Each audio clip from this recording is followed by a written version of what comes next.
Hey, how's it going? In today's video, we're going over Boruto 2 Blue Vortex Chapter 16.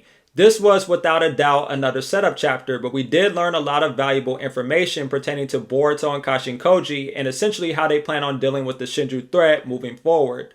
The chapters covered this time around depicts Eida, and so it's okay looking, I guess. She kind of looks like she's posing for a magazine cover. I find it interesting that this cover also has a quote attached to it. It's actually an altered quote from William Shakespeare. So William Shakespeare's quote goes like this: "Love looks not with the eyes, but with the mind." And this quote has a positive message behind it. It's basically saying it shouldn't matter what a person looks like. You love them for their personality and what's on the inside. But this cover completely flips that meaning. So the cover's quote says, "Love looks not with the mind, but with the eyes." And this is obviously referencing Eida's attractive version of omnipotence, because once you make eye contact with her, you fall under her enchantment. The title this time around is called Singularity of Fate, and as we walk through Kashin Koji and Boruto's interaction earlier in this chapter, it becomes quite clear what exactly that means, and it is a major plot point moving forward. Alright, with that being said, let's hop right into the review. So once again, we open up the chapter not in present day, but actually in the past, specifically 2 years before the events of Boruto Part 2.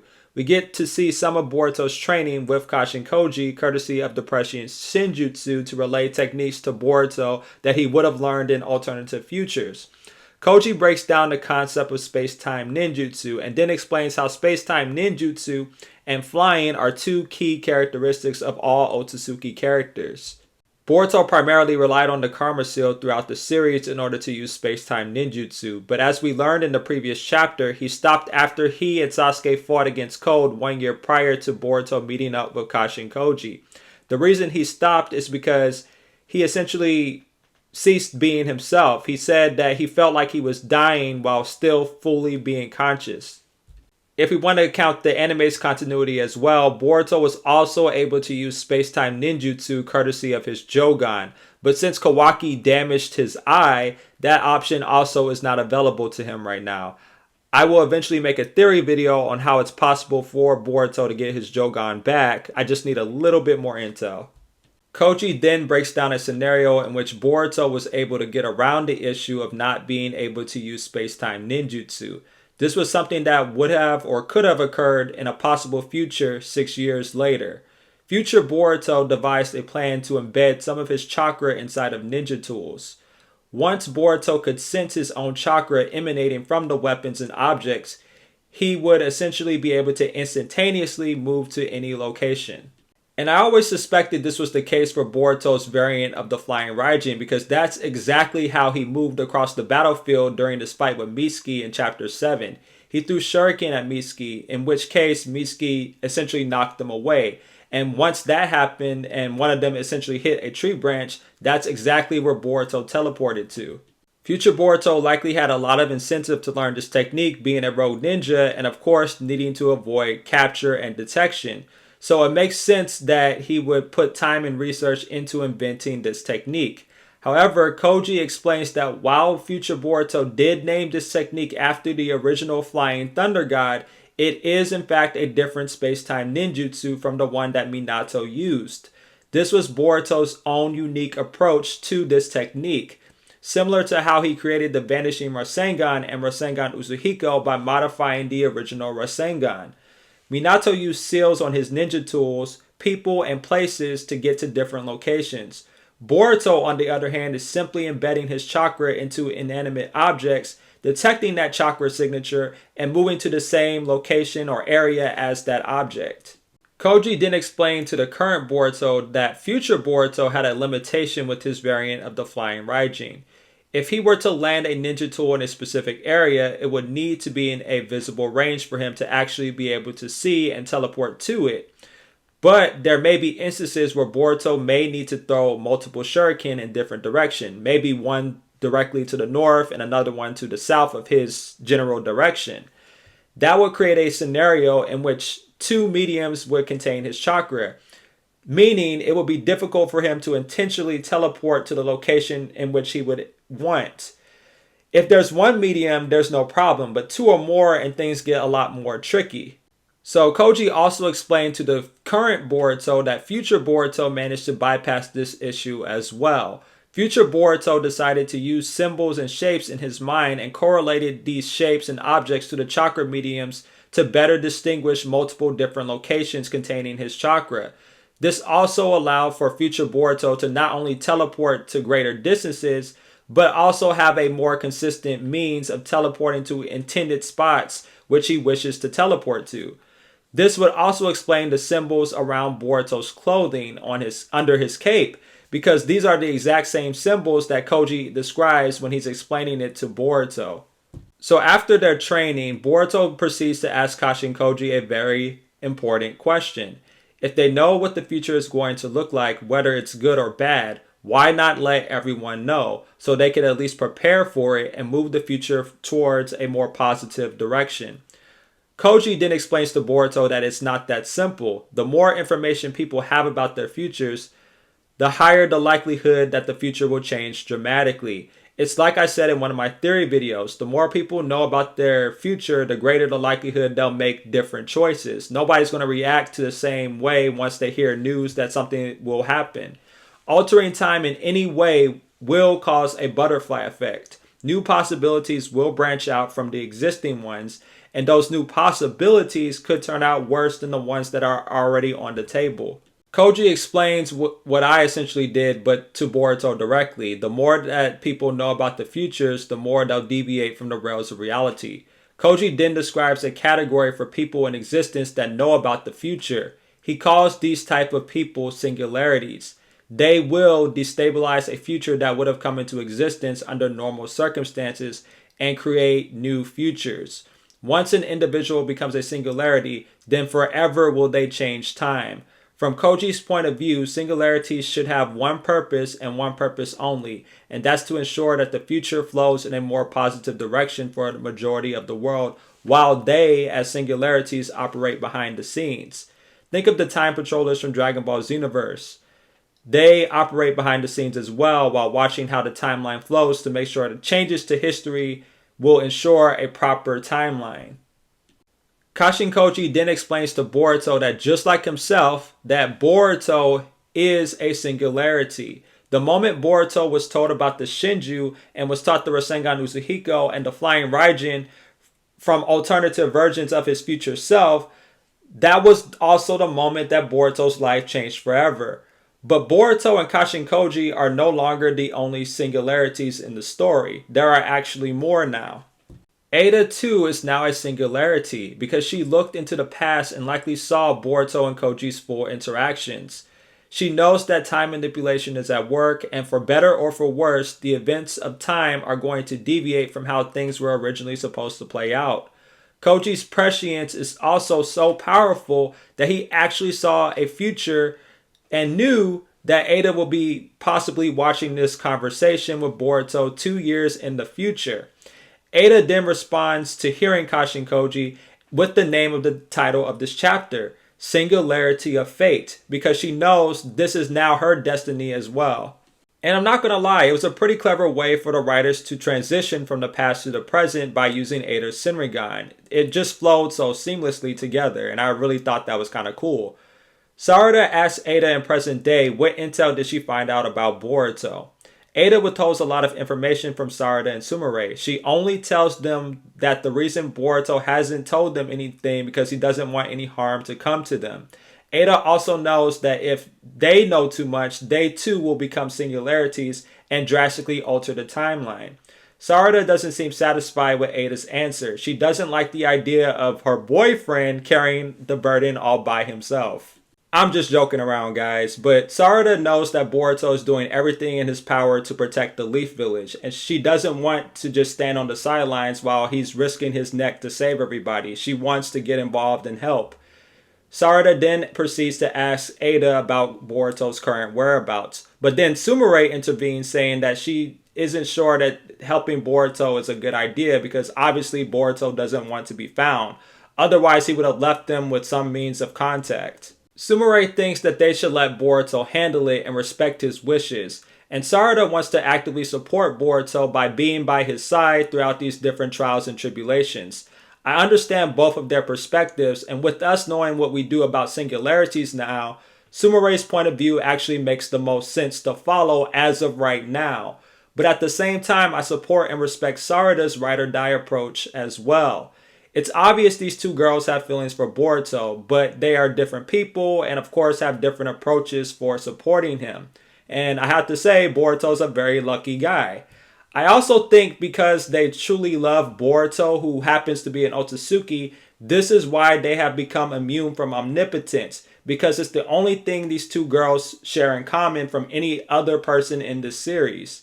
But then Sarada says it's too dangerous for Boruto to fight the Shinju by himself. And she's right. He almost died in the last conflict with Jura and Hidari when Jura shot him down in chapter 13.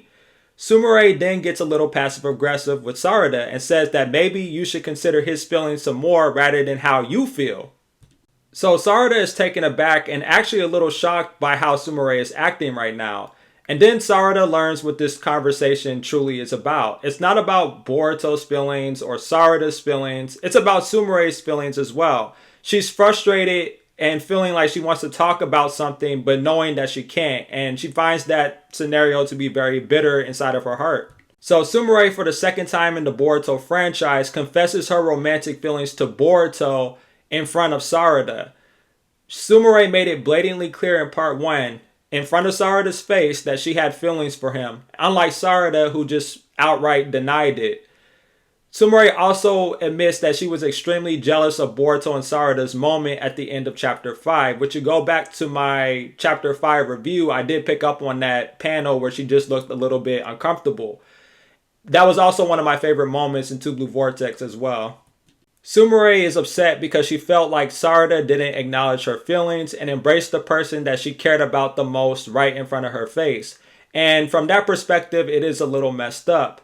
I don't think she would have minded if she knew that they were just good friends, but obviously she sensed that there was something more there. So she felt threatened and even a little jealous.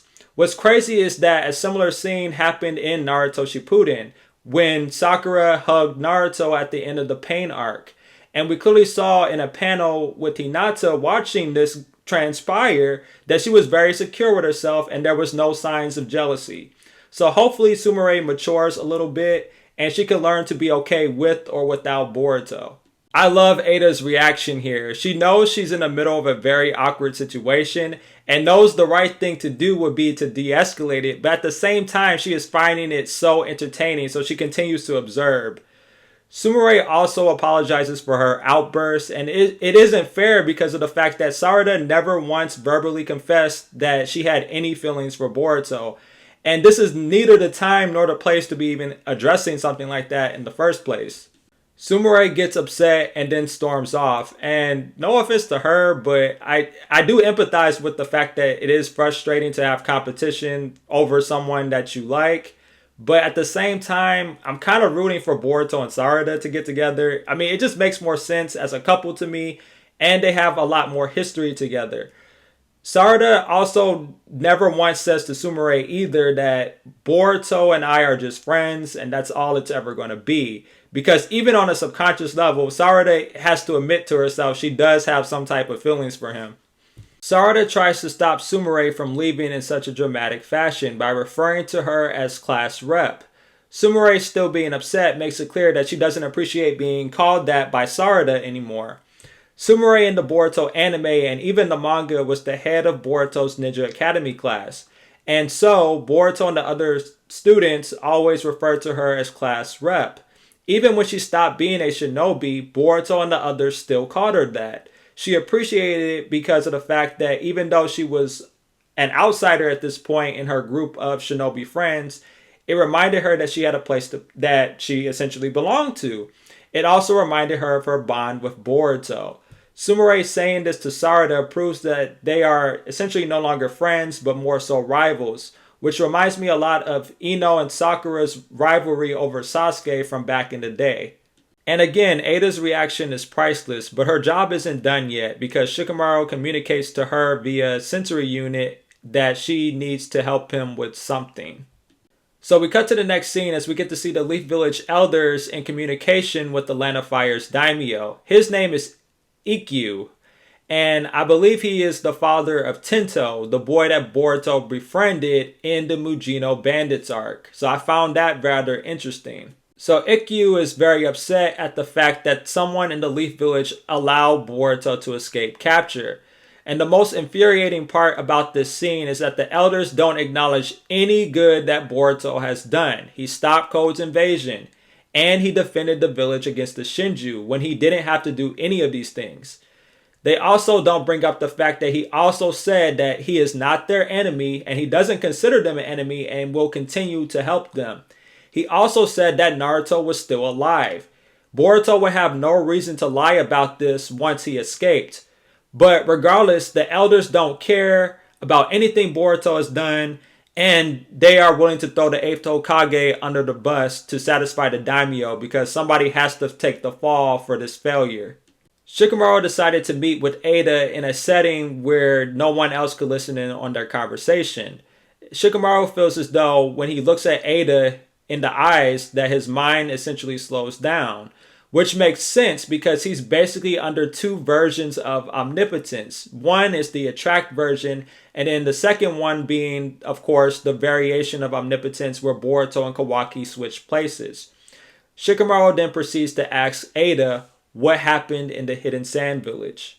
So Eida catches Shikamaru up on what happened in the Hidden Sand Village while Hidari and Jura were attacking the Leaf. She explains that Shinki was turned into a tree, and this in turn led to the birth of Ryu, the 5th Shinju.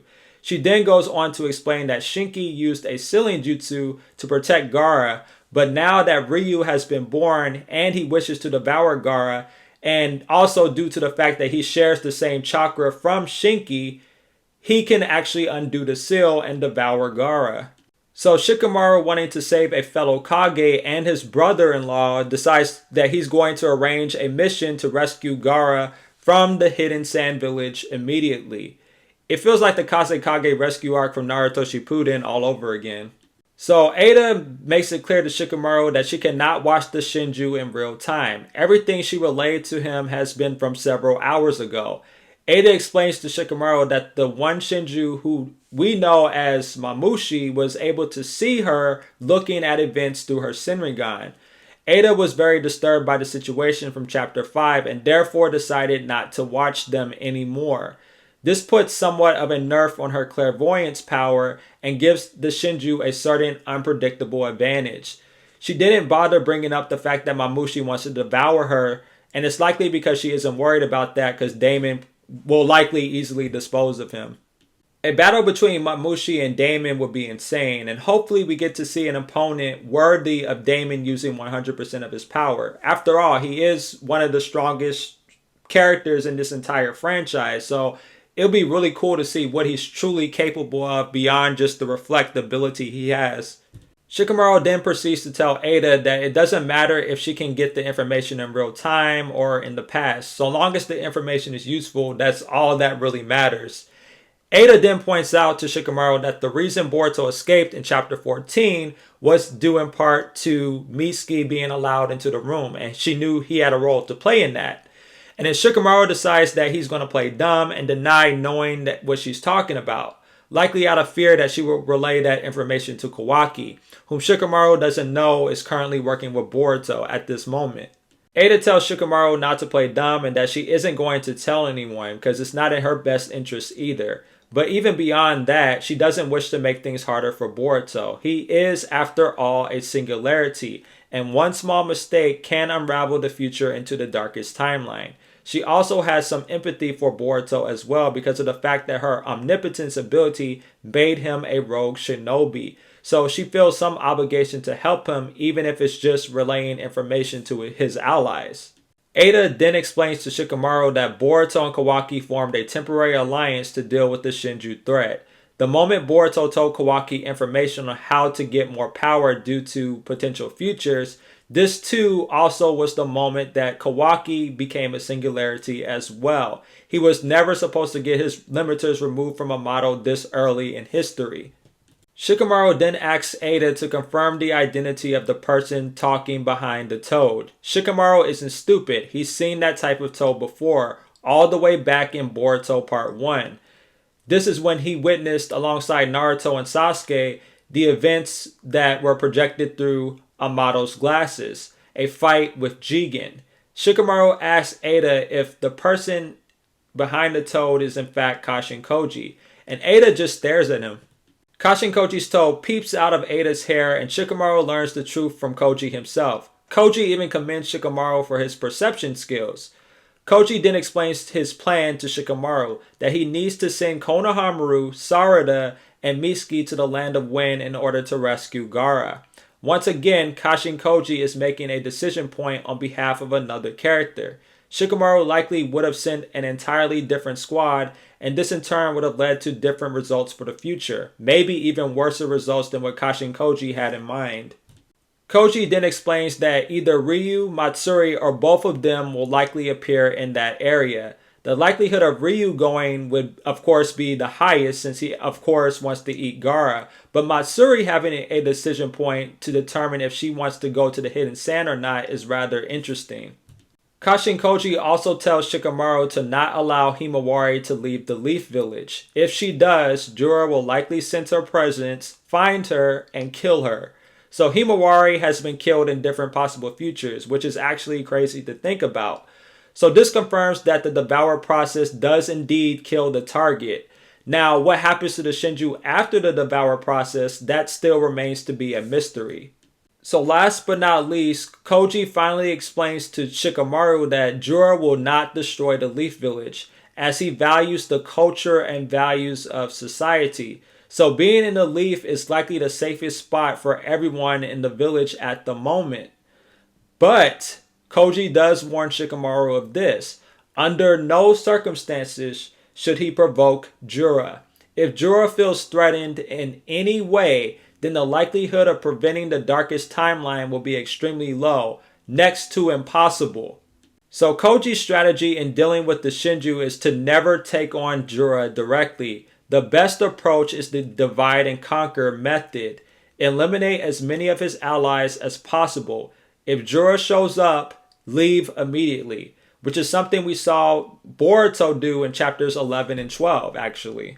Because Boruto got Himawari away from Jura, and then he immediately used his flying Raijin technique to get to Hidari's location to engage Hidari in combat and defeat him before Jura returned to the Leaf Village.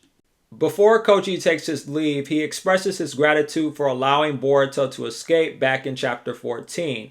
That was not something Koji told Shikamaru to do. That was a decision point Shikamaru reached on his own because he knew it was the best thing for the village if Boruto escaped. Shikamaru followed his heart and did what he felt was right. Shikamaru takes a smoke, pretty much says, "What a drag," and takes his leave. Classic Shikamaru moment. The words Koji expresses seems to resonate a lot with Eida though, to follow her heart. Likely she wants to use Boruto to find her true heart's desires as well. Maybe not even in a romantic sense, but more so in gaining wisdom from how he lives his own life. We cut to another quick scene as we get to see Sumire feeling guilty for how she talked to Sarada. Because she's gotten so much screen time, I feel as though she will ultimately be the one that gets with Boruto. I think Sarada's a better option, but hey, it's Kishimoto's decision on which person he wants to pair Boruto with.